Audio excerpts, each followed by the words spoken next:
been 7 months. Can you believe it? 7 months since I went in to have my hip replacement surgery. So much has happened in that 7 months that I almost forgot about my hip surgery.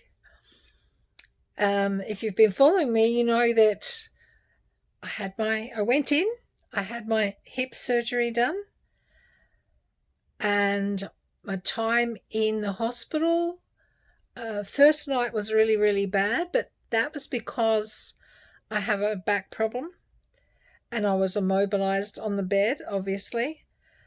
I couldn't take the normal painkillers that they would have given me because I have a brain disease. And I also was only allowed to have a specific quantity of blood thinners because I'm not allowed to take blood thinners because of a brain disease that I have. Hi, my name's Jean, and I thank you very much for joining onto our channel or stumbling across this video. I had exactly 1 week to try to navigate the road of after hip surgery. I had prepared as much as I could prior to the surgery. I had bought the obligatory bits and pieces that you need to make things easier. I was ready, willing, and temporarily able to start the exercise, the after-op exercises to help me on my road to recovery. But exactly 1 week after my surgery, I developed an autoimmune disease called I.g.A Vasculitis. Now, I'm not going to go into what all of that is. I have a few other videos on this channel that describes it in great detail of what I've got. But I'm here today just to do a follow-up and probably my last one to do with my hip surgery. Because of the problems with the vasculitis, I was unable to continue on and successfully do the exercises that they recommend you do to start you on your path to recovery. I had vasculitis of the legs, which was the most painful. It was so painful, it overtook any pain that I was feeling from the hip surgery. In fact, it almost took my mind completely off of my surgery. I had a lovely husband that did virtually everything for me, and I mean everything. And when you have a hip surgery, you know what it means when I say he did everything for me. So as well as navigating, getting in and out of bed, getting down and up from the toilet, showering, walking, I was inundated with the most excruciating pains in my legs. But we got through. I organised a physiotherapist to come in for a while and help me find ways to try to maneuver around and adapt the exercises that we had. Because of the problems and the pain I was in from my legs, I was not able to successfully do most of the exercises. So in terms of where I was each time I saw the surgeon as far as in my recovery, I was sadly lacking, very far behind. The specialist at one point and it was, a couple of months in, did actually say that, by now he would have had me in hydrotherapy. He would have me in the pool doing exercises as well. But because we didn't know what had caused the flare-up of vasculitis, he was not willing to risk me by putting me in water to start with, by putting me in chlorine or salt water. He was so concerned because it could have been the medication, it could have been the anaesthetic, it could have been so many reasons why this actually developed. It could just have been psychological trauma from having to have the surgery. I continued to walk on the walker for a while. It wasn't a long while, and I had got all the equipment. But then I think it might have been two weeks, I think, and I went on to the walking canes, 2 walking canes. Now, this was for 2 reasons, because, again, the pain in my legs and my ankles, that was excruciating. I did try to keep up the walking exercises. I was walking up and down the street outside my house. Didn't want to go too far from the house in case there was a problem. By now, so now I think we are definitely 7 months. Definitely, I think, yeah, we are definitely 7 months. And although the last time I saw the hip surgeon, he said he felt I was a year behind where I should be. But he said that there's nothing. So what we're doing now is I'm still on his books. If I need any help, I'll just ring him. But realistically, he said, I don't need to come have follow-ups because the leg has healed. Surgery has, went well. That has healed. And it's going to be just a matter of time. But right now, I am managing to, this sounds really weird, to get down on my knees on the floor, because I didn't do any housework for like 7 months, and my husband did it, and he did a really great job. But there's some nooks and crannies that he didn't do. Bless his heart, and I'm not bagging him. So obviously, I said, actually the last time I saw the surgeon, I said, so when can I get down on my knees again? Which must have sounded really odd. And not only that, I wanted to be able to wash my dogs, which I do on my knees. And he actually said, as long as you're comfortable, you can do it now. So I can get on my knees. It's not a pretty sight watching me get down and get up, but I can. But I'm back doing everything normal that I used to do. I can get in and out of bed really well. I can actually even sleep on the side of the surgery now.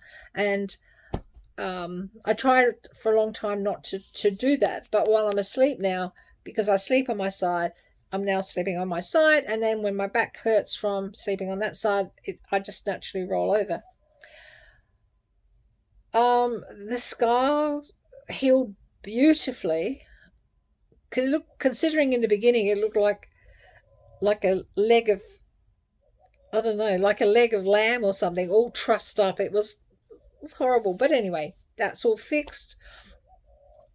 The only thing that is still with me, and even the surgeon looks at me like I was having a mental breakdown. One of my legs, now I'm not saying for 1 second that it's caused by the length of the prosthesis or the hip replacement thing, but or whether it's my hip, I don't know, because I haven't had it checked out. But one leg is 3 centimeters shorter. So my hip leg is 3 centimeters longer than my other leg. And as such, I've just bought off Amazon some sort of foot raisers. I can't remember what they're called, but they're just an insert that I put in my shoes that's 3 centimeters, and it just about evens me up. So as long as I've got shoes on, I don't notice it. When I don't have shoes on, I have a limp because I am one leg shorter. I'm not worried about that. Get through that. Not problems. But what else can I do? I shower, go to the toilet. We got rid of the toilet razor because I had that for quite a while. Got rid of that. I just recently, because I had a jerry chair, like the straight back chair, and I was in that. It was bloody horrible. It really was. But I really, really persevered and stayed in that chair. And it was only in the last month that I'm now back in my recliner. And I used to alternate, but now I do not sit in the jerry chair. We have removed the jerry chair and put it in to the shed. I don't use anything now that I was using for my hips. The blood thinner I had, I was only on a reduced amount or a different kind of blood thinner, and for a very short period of time, because of the disease I have in my brain. Blood thinners can cause bleeding, and I could easily have a hemorrhage because the blood vessels in my brain bleed.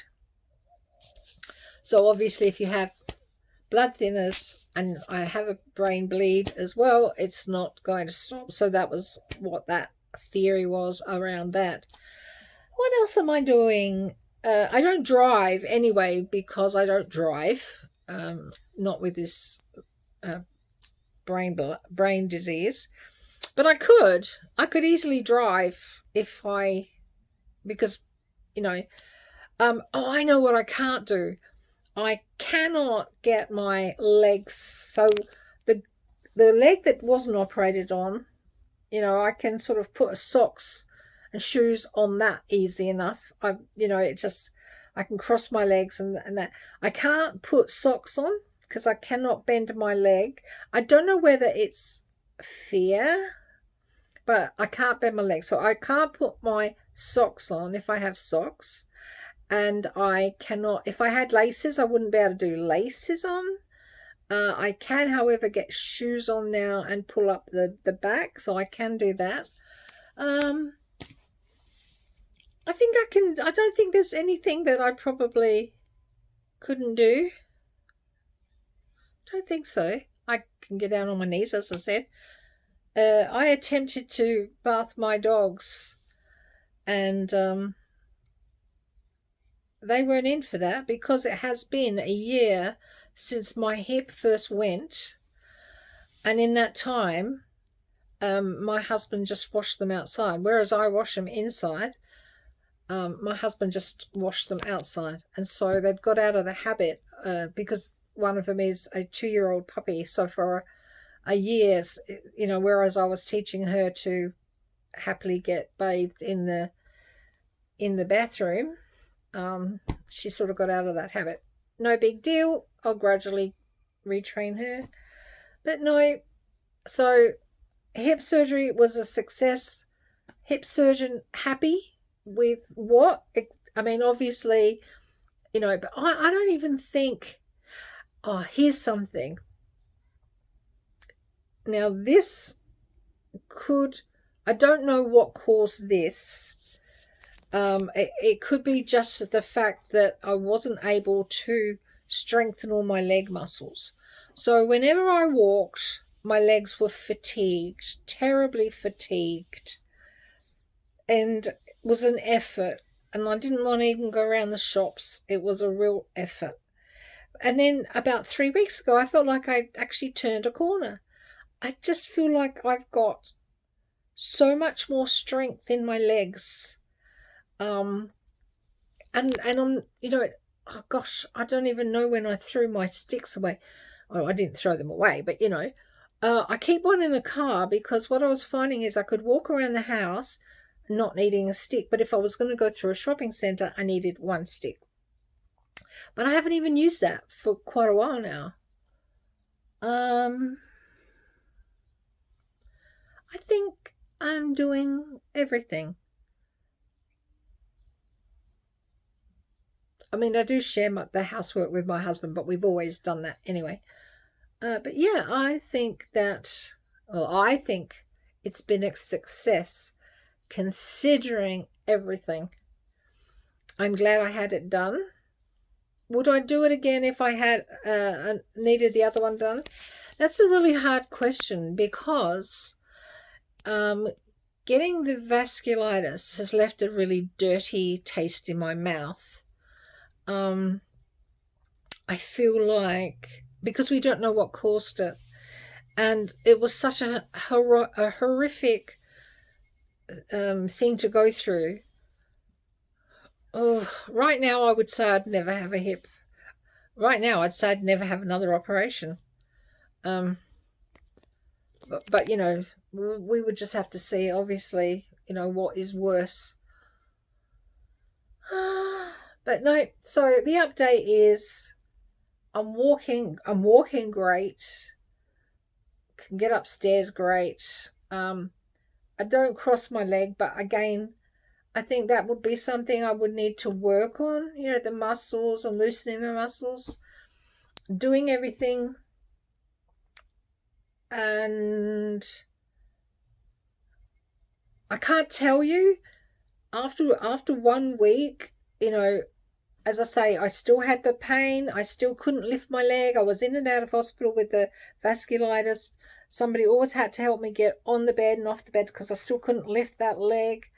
At home, I had a leg raiser. Fantastic. But no, that's about it.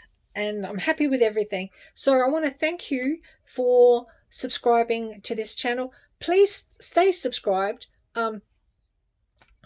You never know when I might have an update about it. And even if you're not really interested in the vasculitis, or you're not interested in the CAA, the Cerebral Amyloid Angiopathy,